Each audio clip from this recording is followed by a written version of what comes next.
Seember air kotor, bercampur remah sisa makanan dan minyak, mengguyur Dirgantara tepat di pelaminan. Air itu bukan hanya membasahi kemejanya yang lusuh, tapi juga menghantam harga diri Kinanti, putrinya. Bagaimana mungkin seorang calon menantu, Rian, dan ibunya, Bu Siska, tega melakukan penghinaan brutal itu di depan ratusan tamu elit?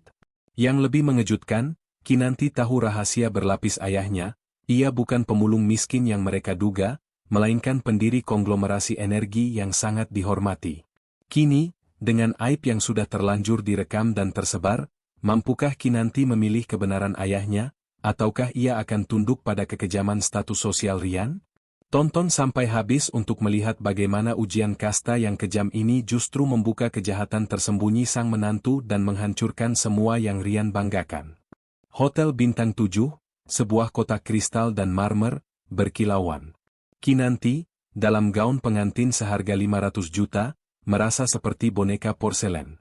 Di sebelahnya, Rian, manajer senior di konglomerasi energi, menyambut tamu dengan arogansi terselubung. Kinanti ingin hidup, normal, tanpa nilai-nilai penebusan dosa ayahnya. Ia tahu ayahnya, Dirgantara, adalah miliarder pemilik saham, tetapi menyembunyikan kebenaran ini demi tiket sosial yang ia yakini Rian bisa berikan. Ia sudah memohon agar ayahnya datang layak, tetapi jawaban Dirga hanyalah, "Nak, hari ini adalah ujian sejatimu." Kinanti tahu kalimat itu adalah persetujuan datang apa adanya, namun ia gelisah. Ia merasa menempatkan ayahnya dalam bahaya demi pengakuan Rian. Tepat saat paduan suara memulai lagu pujian kedua, pintu aula berderit. Semua mata tertuju pada Dirgantara. Bukan sekadar sederhana, ia benar-benar lusuh. Kemeja berbau asam, celana kargo robek, dan karung goni tergantung di bahunya, representasi ekstrim dari kemiskinan yang paling ditakuti keluarga Rian. "Astaga, siapa itu?" bisik Bu Siska, ibu Rian, wajahnya memerah karena amarah. "Itu? Ayah Kinanti," jawab Rian, suaranya tercekat antara malu dan teror. Rian hanya tahu ayah Kinanti adalah pensiunan aneh. Memalukan sekali. Bagaimana mungkin ia berani masuk? Kinanti hanya bisa menunduk, air mata panas sudah mengumpul. Ia telah salah menilai tingkat keparahan, ujian, ayahnya. Namun, ia tidak mundur. Ia tahu ini bukan hanya ujian Rian, tetapi juga kesempatan baginya membuktikan nilai sejatinya. Sementara Pak Dirga melangkah perlahan, melewati barisan tamu yang menutup hidung dan tertawa sinis. Langkahnya gontai, namun sorot matanya tajam, menuju pelaminan. Pertarungan antara status dan harga diri kini resmi dimulai di kaki pelaminan, tepat di hadapan Rian dan Bu Siska. Kinanti harus memilih, kemewahan atau kebenaran. Pak Dirgantara akhirnya tiba di hadapan Kinanti, memancarkan aura kontras. Ia mengulurkan tangannya yang kotor.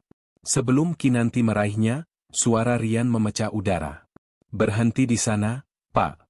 Apa Bapak tidak malu datang ke acara terhormat ini dengan bau sampah? Reputasi saya hancur di depan klien, di depan bos saya." Rian tidak tahu ia menghina bosnya sendiri. "Saya tidak sudi punya mertua pemulung. Keluar." Dirga, tenang luar biasa, menunduk sedikit. "Maafkan ayah, Nak. Ayah hanya ingin melihatmu bahagia." "Kebahagiaan saya bukan Anda, Pak," bentak Rian. Tiba-tiba, Bu Siska melangkah maju. Matanya menyala, memancarkan rasa jijik mendalam. Ia merebut ember air bekas cucian piring dari pelayan. "Orang sepertimu tidak pantas berdiri di sini, apalagi menyentuh menantuku," teriak Bu Siska, penuh kebanggaan kejam. Kinanti mencoba berteriak, tapi tertahan sepupu Rian. "Biur." Seember penuh air kotor menghantam tubuh Pak Dirga.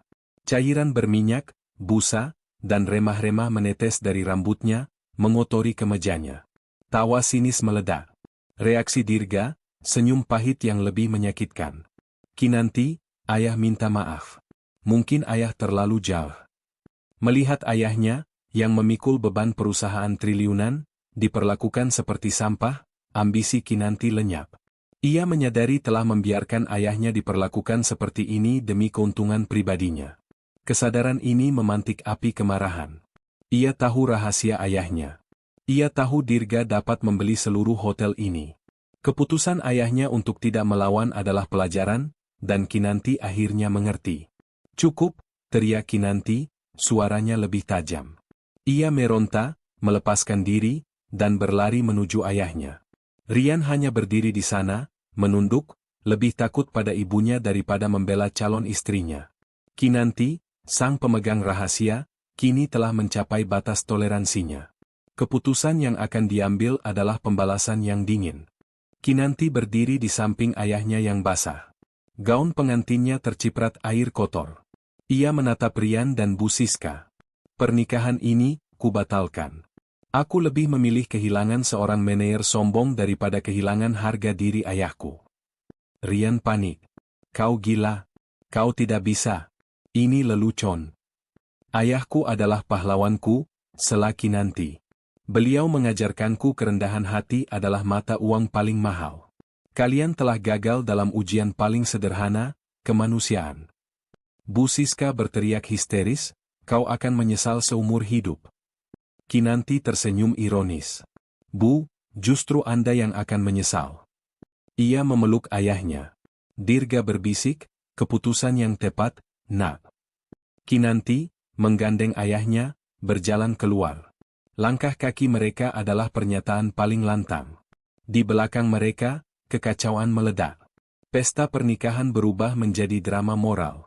Di mobil Dirga yang tua, Kinanti membiarkan air matanya mengalir. "Ayah, mengapa harus se-ekstrim ini?"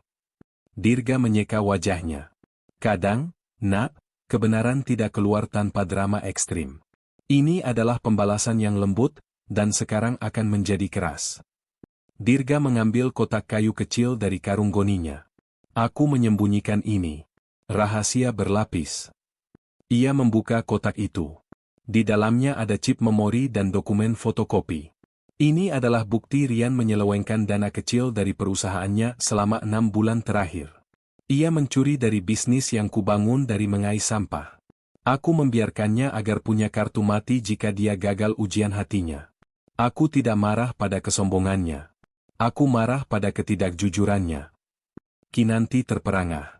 Ayahnya tidak hanya menguji ketulusan, ia menunggu momen menjatuhkan penipu. Kontroversi bukan hanya tentang penampilan, tetapi manipulasi yang terencana. Kinanti menyadari, ayahnya ahli strategi yang dingin. Red herring bau sampah itu berhasil menyembunyikan kejahatan yang lebih besar. 7 hari setelah pembatalan, video penyiraman menjadi viral, memicu perdebatan sengit tentang klasis. Kinanti dan Dirga menjalani hari-hari di rumah sederhana Dirga di pinggiran kota, tempat jalan sunyinya. Di sana, mereka mengendalikan perusahaan tanpa diketahui. Dirga, kini bersih, menjelaskan rahasia berlapis intinya. 10 tahun lalu, ibumu meninggal karena aku terlalu sibuk mengejar kesempurnaan sosial. Aku menjual sebagian saham, tapi tidak bisa meninggalkan Tirta Artha, konglomerasi energi bersih, yang kubangun dari nol. Dirga menyamar bukan hanya untuk menguji. Ini adalah penebusan dosaku. Kembali ke akar, mengingatkan diri sendiri harta hanyalah bungkus. Televisi tua di sudut menyiarkan berita mendesak. Kinanti dan Dirga menoleh. Wajah Dirga terpampang besar. Jurnalis mengumumkan, pemilik sah Tirta Artha, konglomerasi senilai 50 triliun rupiah, adalah sosok misterius bernama Dirgantara. Berita melanjutkan, Dirgantara telah melakukan investigasi internal. Puncaknya, penangkapan manajer seniornya, Rian, atas tuduhan penggelapan dana. Rian, mantan calon suami putri Dirgantara, menghadapi tuntutan hukum berat. Kinanti menatap ayahnya. "Ayah, Rian manajer di perusahaan ayah?" Dirga mengangguk. "Ya. Manajer senior yang menghina bosnya sendiri, dan mencuri dari perusahaan yang dibangun dari keringat. Aku memberinya posisi, gaji, dan kesempatan menikahi anakku. Ia memilih menghina dan mencuri." Kabar itu menyebar cepat. Keluarga Rian, yang baru mereda hujatan, kini hancur. Bukan hanya menghina miliarder, mereka menghina bos anak mereka. Skandal Tirta Artha menjadi berita utama. Citra Rian hancur total, sosial, profesional, dan hukum. Kinanti merasakan kepuasan dingin. Ia telah menjadi bagian dari operasi keadilan yang dingin. Kontroversi ini membuat Kinanti berdaya, namun juga bersalah karena ayahnya memilih metode penghancuran diri yang publik. Babak berikutnya adalah pertunjukan penyesalan. Pagi itu, 3 mobil mewah berhenti di rumah Dirga. Keluarga Rian datang, membawa buah tangan mahal. Rian, Bu Siska, dan ayah Rian, kini berlutut. Bu Siska menangis terseduh-seduh. Pak Dirga, Kinanti, kami mohon ampun. Kami tidak tahu. Tolong, jangan hancurkan Rian. Kami akan melakukan apa saja. Rian menunduk. Pak, saya minta maaf atas penghinaan. Soal dana, itu salah paham kecil. Saya janji kembalikan. Dirga membiarkan mereka berlutut. Kinanti menatap dingin. Penyesalan ini adalah ketakutan. Dirga akhirnya berbicara. Aku tidak marah karena tidak tahu siapa aku. Aku kecewa kalian memilih penghinaan saat seharusnya memilih kebaikan. Kalian tidak mencuri uang, Rian. Kalian mencuri waktu putriku dan menghina cara hidupku sebagai penebusan dosa.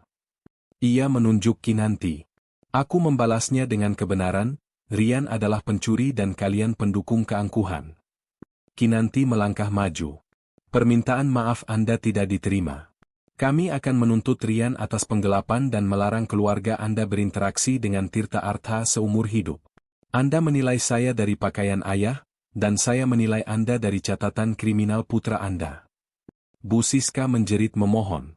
Dirga mengakhiri drama. Pergilah. Kalian sudah mendapatkan pelajaran yang paling mahal. Keluarga Rian pergi dalam kehancuran total. Kinanti menoleh kepada ayahnya. Ayah, apa kita kembali ke hotel mewah? Dirga tersenyum. Kau memilih harga diri, nak. Sekarang, aku memberimu pilihan kontroversi, kembali ke kemewahan, atau bergabung denganku dalam jalan sunyi, mengelola Tirta Artha dari sini, dengan kesederhanaan, fokus pada etika, dan terus mencari penebusan dosa. Kinanti menatap rumah sederhana. Ia memilih jalan yang tidak nyaman. Saya memilih jalan sunyi, ayah. Kita akan ubah penebusan dosa ini menjadi pekerjaan nyata. Kita akan buktikan bahwa kekayaan dan integritas dapat berjalan beriringan, bahkan dari rumah kecil ini. Pada akhirnya, Kinanti menolak kemewahan yang ia kejar dan memilih jalan sunyi sang ayah, sebuah jalan integritas yang pahit. Sementara Rian dan keluarganya tidak hanya kehilangan kehormatan sosial, tetapi juga menghadapi konsekuensi hukum atas penipuan yang mereka sembunyikan. Kisah ini mengajarkan kita bahwa kekayaan dan status hanyalah bungkus, karakter sejati dan harga diri adalah mata uang yang abadi. Jangan pernah meremehkan seseorang dari penampilannya, karena seringkali, kebenaran tersembunyi di balik kesederhanaan. Ingatlah, cerita ini adalah fiktif, kami rangkai serealistis mungkin agar hikmahnya dapat menginspirasi kita semua. Terima kasih telah menemani kami hingga akhir babak ini.